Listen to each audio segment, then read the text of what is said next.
O Senhor esteja convosco. Ele está no meio de nós. Proclamação do Evangelho de Jesus Cristo, segundo João. Glória a vós, Senhor. Naquele tempo, perto da cruz de Jesus, estavam de pé a sua mãe, a irmã da sua mãe, Maria de Cleofas, e Maria Madalena. Jesus, ao ver sua mãe e ao lado dela o discípulo que ele amava, disse à mãe: Mulher, este é o teu filho. Depois disse ao discípulo: Esta é a tua mãe. Daquela hora em diante, o discípulo a acolheu consigo. Palavra da salvação. Glória a vós, Senhor.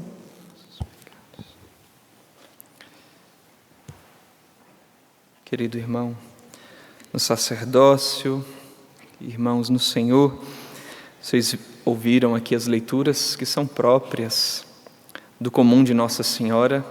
Então foram leituras escolhidas para esta missa, em que nós celebramos o mistério de Deus na Virgem Santíssima. Então, para contextualizar, no ano de 1917, quando a humanidade vivia o drama da Primeira Guerra Mundial, a Virgem Santíssima aparece nessa pequena cidade em Portugal, Fátima, aparece a 3 pastorinhos por 6 vezes, e ela recomenda então insistentemente a oração, a penitência, a reparação, como muitos de nós conhecemos. E 50 anos após as aparições de Nossa Senhora, portanto, em 1967, o Papa São Paulo VI foi a Fátima e promulgou uma exortação apostólica chamada Signum Magnum, o grande sinal. E está lá no livro do Apocalipse, que é uma das leituras também que se utiliza na liturgia para Nossa Senhora. Um grande sinal foi visto no céu, uma mulher revestida de sol. E combina muito ainda com a aparição de Fátima, com o milagre do sol. E também, se não me engano, a Lúcia, diz que o seu rosto era brilhante como o sol. Ele então, nessa exortação apostólica, pequena, algumas páginas, faz ali algumas recordações sobre a importância da maternidade de Nossa Senhora e ela como modelo de virtudes. Sua maternidade, mas também a maternidade enquanto modelo de virtudes. E eu gostaria aqui de fazer alguns recortes para ajudar na nossa meditação.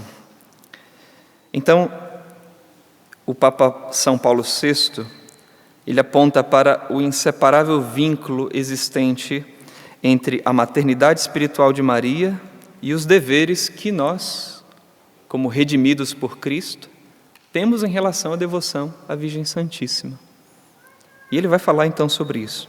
Primeira coisa então, a Virgem Maria como mãe, ele diz que ela continua no céu a desempenhar a sua função de cooperadora no nascimento e desenvolvimento da vida divina em cada um dos homens remidos por Cristo. Nós ouvimos aqui no Evangelho Nosso Senhor nos dando a Virgem Maria como a nossa mãe, mas também nos dando a ela como filhos.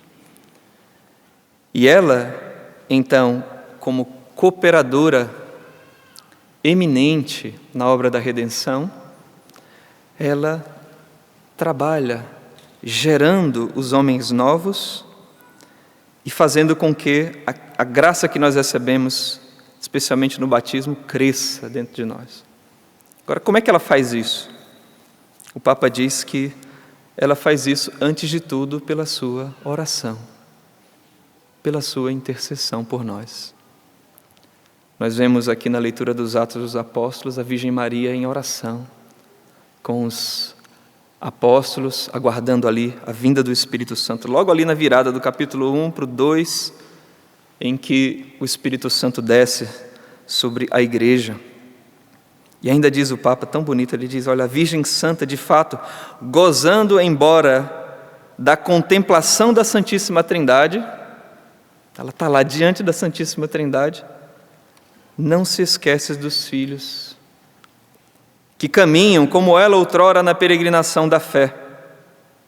Pelo contrário, porque ela podia dizer assim, eu estou aqui, voltado para Deus.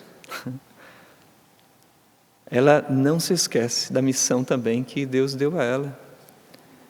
Ela se volta para nós e, nos contemplando em Deus e conhecendo bem as nossas necessidades, o Papa diz, eu estou já puxando aqui para a primeira pessoa do plural, mas o Papa diz assim, contemplando-os a nós, em Deus e conhecendo bem suas necessidades, em comunhão com Jesus, é advogada, auxiliadora, amparo e medianeira. Veja como mãe atua em nossas almas, assim, intercedendo. Mas depois ele fala, então, o segundo modo de exercer a sua maternidade é como um exemplo para nós, seus filhos.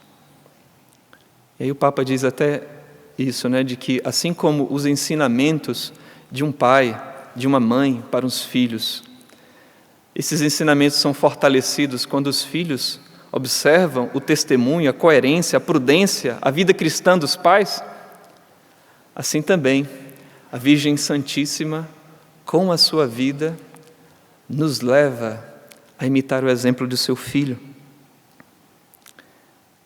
A Virgem Santíssima, com a suavidade e o encanto das excelsas virtudes dela como Imaculada, Mãe de Deus, ela atrai irresistivelmente as almas para a imitação do divino modelo, Jesus Cristo, de que ela foi a imagem mais perfeita.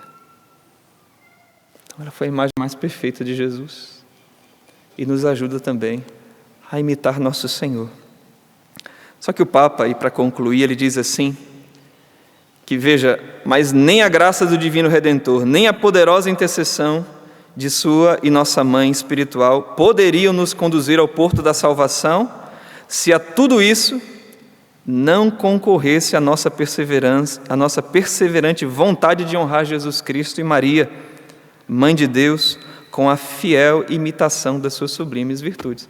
Então não adianta, vamos dizer assim, a ação da redenção de Cristo, a intercessão da Virgem Maria, se nós não aceitamos e não queremos colaborar com a graça, imitando as virtudes de ambos, mas que ela foi a mais perfeita imitadora.